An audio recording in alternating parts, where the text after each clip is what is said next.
Hey, what's up YouTube? So I decided I'm going to take my rooftop tent off of the roof and I'm going to build a little overland trailer. It just seems to make more sense, so when we're all set up I can unhook and still use the 4Runner to go wheeling or go into town or whatever I need to do. So here's what I got so far. I just picked this up for 500 bucks. It's got a steel diamond plate deck on it. It's already got a pipe top around the rails, but I think I'm gonna probably have to take that off, at least clean it up a little bit. It's a little bit ugly, but right now it's up in the air. I'm about to do an axle flip on it and see if I can get it to sit about that high and hopefully clear some at least 30-inch tires on it. That's the goal. We'll see what I can do. All right, so the axle on this thing is actually on top of the spring, so it should be as easy as flipping the axle to the other side of the spring, and that should get me about 3 to 4 inches of lift, I would think.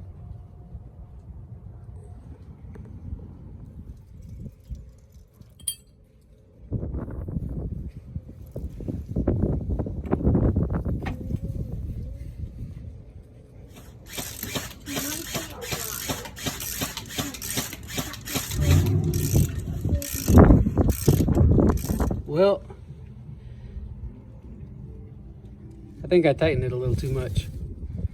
So I just ran to Tractor Supply.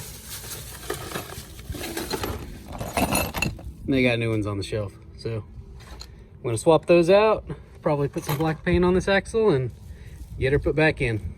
All right, so I went ahead and sanded it and put a quick coat of just rattle can bed liner on it to protect it from rust and hopefully keep it from scratching or anything.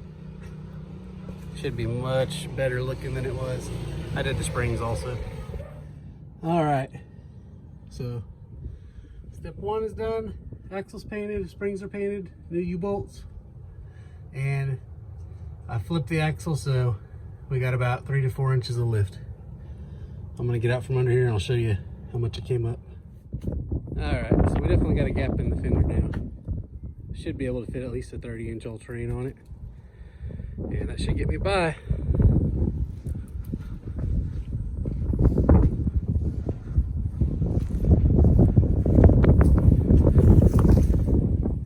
All right, so future plans, I'm gonna get some roll cage tubing, bend a hoop over on the front and back, do some connecting bars, and that tent right there is gonna go on this. And then I'm probably gonna try to rig up a generator, refrigerator, and maybe even an AC that goes up into the tent. We'll just have to see how far I get with it and how much money I want to spend, but